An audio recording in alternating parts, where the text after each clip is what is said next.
बेळगाव दक्षिण मतदारसंघाचे भाजप आमदार अभय पाटील यांच्या विरोधात भ्रष्टाचार आणि उत्पन्नापेक्षा अधिक मालमत्ता प्रकरणाची चौकशी सुरू असल्याचा आरोप करत त्यांच्या राजीनाम्याची मागणी करण्यात आली। या मागणीसाठी बुधवारी बेळगाव येथील कन्नड साहित्य भवनात शहरातील काही रहिवाशांनी धरणे आंदोलन केले। यावेळी सामाजिक कार्यकर्ते सुजित मुळगुन म्हणाले की वाल्मिकी महामंडळातील कथित भ्रष्टाचार प्रकरणी मंत्री बी नागेंद्र यांच्या राजीनाम्याची मागणी करणारे आमदार अभय पाटील यांना भ्रष्टाचाराविरोधात बोलण्याचा नैतिक अधिकार नाही। गेल्या 10 वर्षांपासून त्यांच्या विरोधात कथित बेकायदेशीर मालमत्ता संपादन आणि भ्रष्टाचारासंदर्भातील प्रकरणे लोकायुक्त आणि न्यायालयात प्रलंबित असल्याचा दावा त्यांनी केला। बेळगाव येथे कन्नड साहित्य भवन हा एक प्रांगणामध्ये एक आम्ही प्रतिभटना करत आहोत। त्याचं कारण असं की बेळगावचे दक्षिण मतक्षेत्राचे आमदार सन्मान्य अभय पाटीलजीने एक बेळगाव जे आता कर्नाटकामध्ये इतर पक्षांकडून काहीतरी भ्रष्टाचार झालेला आहे त्याबद्दल त्यांनी काल त्यांचं एक स्टेटमेंट दिलेलं आहे। त्यामध्ये त्यांनी जेव्हापर्यंत भ्रष्टाचार लोक राजीनामा देत नाही त्यापर्यंत मी इकडनं हटणार म्हणून असं त्यांनी स्टेटमेंट दिलंय। हे किती हास्यास्पद आहे सर्व लोकांना तुम्हाला सांगू इच्छितो। 2012 साली ज्यावेळी त्यांनी डिस्प्रपोर्शनेट असेटमध्ये जे काही डॉक्युमेंट एव्हिडन्सेस देऊन मी लोकायुक्त कोर्टामध्ये कंप्लेंट दिली, त्यानंतर तो इन्व्हेस्टिगेशनसाठी म्हणून लोकायुक्त पोलिसांना देण्यात आला। त्याच्या इन्व्हेस्टिगेशनमध्ये 128.01% त्याचं डिस्प्रपोर्शनेट असेट्स 2004 पासून 2012 पर्यंत असं आलेलं आहे म्हणून याने एक रिपोर्ट हे लोकायुक्त पोलिसांनी दिलेले ते तुम्ही सर्व लोकांना माहिती आहे। आणि हा एक टेक्निकल रूपाने टेक्निकॅलिटीवरती केस क्रॅश झाली तर पण तो केस आता सुप्रीम कोर्टमध्ये चालू आहे हे त्यांना पण माहिती आहे। हे माहीत असताना देखील त्यांनी स्वतः एक भ्रष्टाचारी असून स्वतःहून राजीनामा दिला पाहिजे होता, कारण दुसऱ्यांचा त्यांनी राजीनामा मागायचा त्यांचा हक्क त्यांना नाही आहे। इतर कोणी तर जर त्यांनी मागितलं तर आमचं एकच आहे की भ्रष्टाचाराच्या विरोधात आमचा लढा।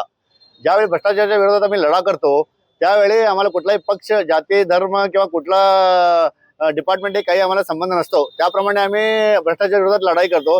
2012 पासून आतापर्यंत 13 वर्ष संपून 14 वर्ष झाला सुप्रीम कोर्टमध्ये जाऊन आला केस आणि परत ते सुप्रीम कोर्टमध्ये आता केस पण सुरू आहे भ्रष्टाचाराच्या बद्दलच चालू आहे, अभय पाटलांच्या बद्दल। मग त्यांचा एवढा मोठा एक भ्रष्टाचार केल्याला सर्व माहीत असताना त्यांनी भ्रष्टाचाराच्या विरोधात बोलतात म्हटलं तर जोकच आहे सर्व लोकांना। बहुतेक त्याने पहिला आपलं धुवून घ्यायचं ते सोडून दुसऱ्यांदा धुवायला चालत हे पण एक हास्यास्पद आहे असं सांगू इच्छितो तुम्हाला सर्व लोकांना। आता तुम्ही बघत आहे त्यांनी खूप जमीन शेतकऱ्यांवरती बंदूक ठेवून धमकी देऊन त्यांच्यावर खोटे पोलीस केसेस घालून ज्याला अटक करण्यात आले ते म्हणतात मालिनी जे सिटी केलेलं आहे ते पण बलवंत मोरे त्यांचा एक जागात आहे खुर्चीकर म्हणून। मग ते पण त्यांचं बळजबरीने ते जागा त्यांच्या भावाच्या नावावरती झालं। त्याचप्रमाणे आता ह्याच्यामध्ये तुम्ही बघितलं असणार खादरवाडीचं जे जागा आहे, खादरवाडीच्या जागामध्ये 200 एकरवरती पण ते पण गायरान जमीन त्यांच्या भावांच्या नावावरती आणि त्यांना संबंधित जे कोण आहेत त्यांच्या नावावरती ते आता करून घेतलेले आहेत। म्हटलं तर त्यांना म्हणूनच लोक काय म्हणतात जमीन चौरस म्हणून म्हणतात। म्हटलं तर एक जनप्रतिनिधी राहून असलं काम करायचं कितपत सूक्त आहे म्हणून मी जनतेला विचारू इच्छितो। जनता अजून पण समजून घेतलं पाहिजे देश धर्माच्या नावाने आता काय काय घडलेलं आहे तिकडे अयोध्यामध्ये सर्व लोकांना माहिती आहे आणि नीटमध्ये पण काय झालं ते पण सर्व लोकांना माहिती आहे। पण आज बेळगावमध्ये जे काही घडत आहे ते पण तुम्हाला माहिती आहे। आजकाल तुम्ही 285 RS नंबर ह्याच्यामध्ये बेळगुंदीमध्ये एक सरकारी जमीनमध्ये त्यांनी मायनिंग केला।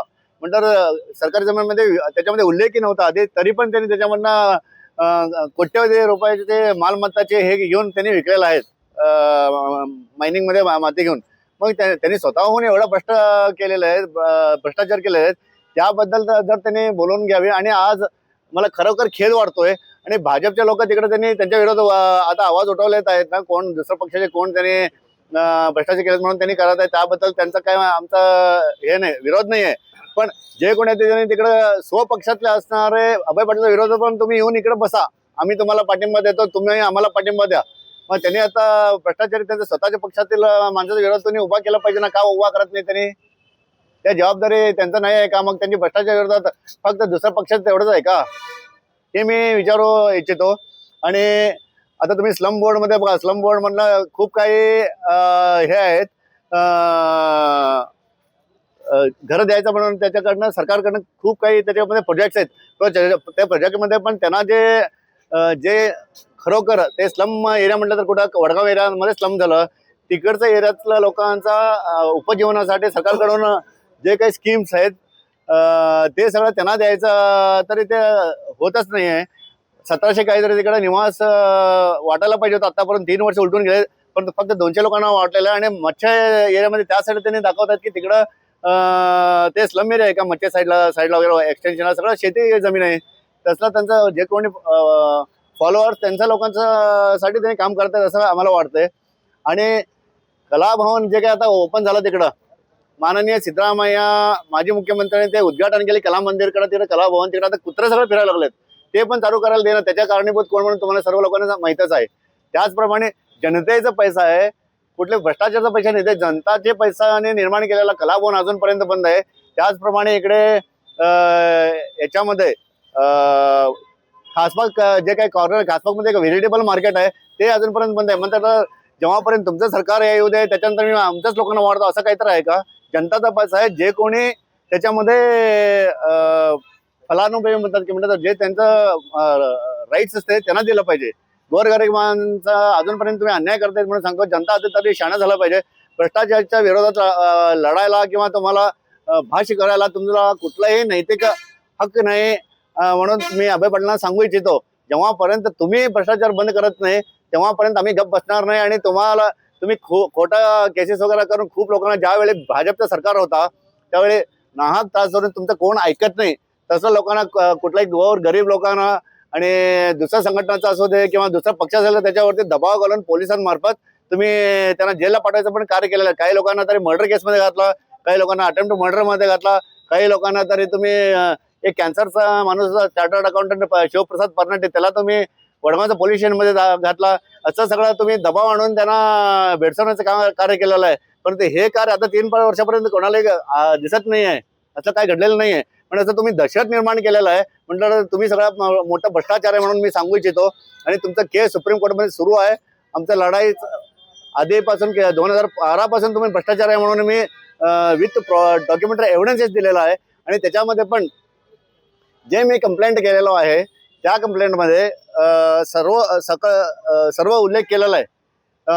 अरिहंत कोऑपरेटिव्ह क्रेडिट सौहार्द सोसायटी जे काय बेळगाव, चिक्कोडी, बोरगाव आणि निपाणीमध्ये सगळ्या मिळून अराउंड 8,85,00,000 ह्यांच्या अकाउंटमध्ये असलेलं सापडलेलं आहे. मग लोकायुक्त पोलिसांनी ते घातलं पाहिजे होतं की नाही, मग ते त्याच्यातनं काढलेलं आहेत. अल्पसंख्याक परिवर्तन काहीतरी त्यांचं एक संस्था होते, त्याच्यामध्ये पण इलिगल ट्रान्झॅक्शन केले होते लाखो करोडोने, त्याच्यामध्ये पण त्यांनी त्यावेळी हे केले होते, ट्रान्झॅक्शन केले होते, ते पण काढून त्यांनी लोकायुक्त पोलिसांना ठेवले. मग कोणाला त्यांनी मदत करायला ते लोकायुक्त पोलिसांनी, पण त्यांच्यावरती पण माझा आरोप आहे. त्यांच्यामुळे आज पर्सेंटेज कमी आलेला आहे, नाही तर पर्सेंटेज 1000 पटांनी जास्त DA आलं पाहिजे होतं. परंतु आता येत्या काळात ते पण मी डॉक्युमेंट हायकोर्टमध्ये आणि सुप्रीम कोर्टमध्ये ते दाखल करणार आहे. आणि त्यांना सांगणार आहे की हे भ्रष्टाचारी आहे, ते माणूस भ्रष्टाचारी आहे. त्याचे जे काही याचं मी कंप्लेंट केलं त्या सगळ्या डॉक्युमेंट्स बाहेर काढून त्यांना कसं वाटतं त्याप्रमाणे त्यांनी अल्प पर्सेंटेज दाखवले. ठीक आहे, तरी पण 128% आहे, पण त्याच्यापेक्षा जास्त होत आहे. 2 आयोग लोक मिळून काय केलं त्याच्यामध्ये पर्सेंटेज कमी करायचं पण काम केलेलं आहे. ते पण येत्या काळात सुप्रीम कोर्टच्या निदर्शनाला आणणार आहे आम्ही. आणि भ्रष्टाचार विरोधात लढा आमचं कायम राहणार आहे. आणि एकदा सांगतो मी, अभय पाटील, तुम्हाला भ्रष्टाचार विरोधात बोलायला कुठलाही हक्क नाही, तुम्हाला नैतिक हक्क नाही. तुम्ही भ्रष्टाचारी आहोत म्हणून मी छाती टाकून सांगतो. आणि तुमच्यावरती केस आता सुप्रीम कोर्टमध्ये लढलेला आहे. आणि असं आम्ही आमचं भ्रष्टाचार विरोधात लढत राहणार. आणि भाजपचं जे कोणी कार्यकर्ता किंवा पदाधिकाऱ्यांना मी सांगू इच्छितो आणि विनंती करू इच्छितो की असलं भ्रष्टाचाराच्या विरोधात तुम्ही लढता तर तुमच्या स्वपक्षाच्या माणसाच्या विरोधात तुम्ही लढून दाखवा. राजकुमार टोपणनावर यांनीही भाजपवर टीका करत काँग्रेसचे मंत्री नागेंद्र यांच्या राजीनाम्यासाठी आंदोलन करणाऱ्या भाजप नेत्यांकडे नैतिकता नसल्याचा आरोप केला.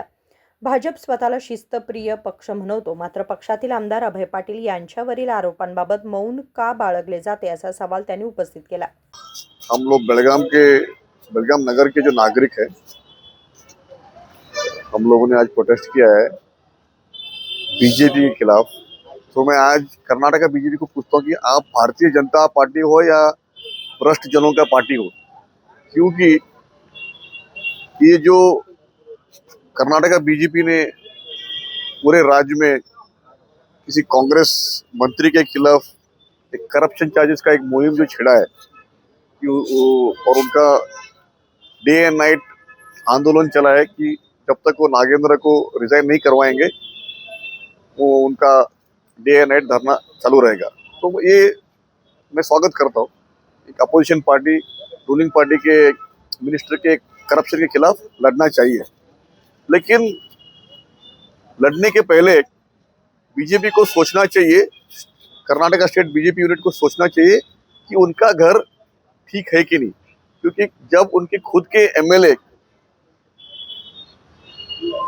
इन हंड्रेड्स ऑफ करोड़ में उनका जो करप्शन है उसके बारे में वो चुप बैठते हैं, और जब अपना घर में व्यवस्था ठीक नहीं है लेकिन दूसरों के घर पर उंगली कराना एक इनको कोई मॉरल ग्राउंड नहीं है कि आज किसी के भ्रष्टाचार के बारे में बात करने के लिए, क्योंकि और उसमें बेलगाम दक्षिण कॉन्स्टिट्यूंसी के जो बीजेपी के एमएलए हैं अभय पाटिल, उन पर डिसप्रोपोर्शनेट एसेट्स एंड करप्शन का केस 2012 से चला हुआ है और अभी ये मैटर सुप्रीम कोर्ट में है।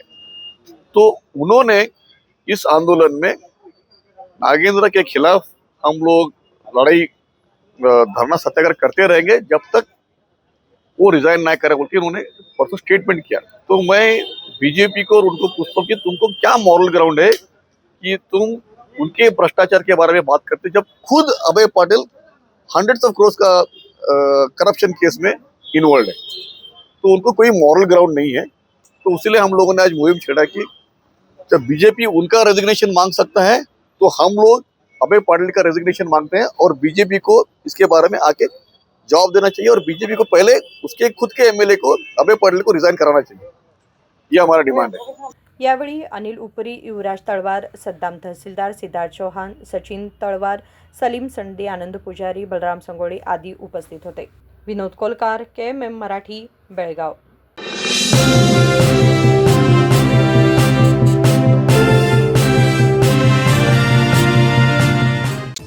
Celebrate this Varamahalakshmi with Bhima from August 10th to 30th with offers that shine as bright as the festival itself. Get up to rupees 1,000 off per gram on gold, flat rupees 1,000 off per gram on diamond, and rupees 1,000 off on every 50 grams of silver. Get rupees 150 extra per gram on old gold exchange. And that's not all. Rupees 4 crore worth of diamond jewelry to be won through lucky draw. Offers available at all Bhima showrooms near you. TNC apply.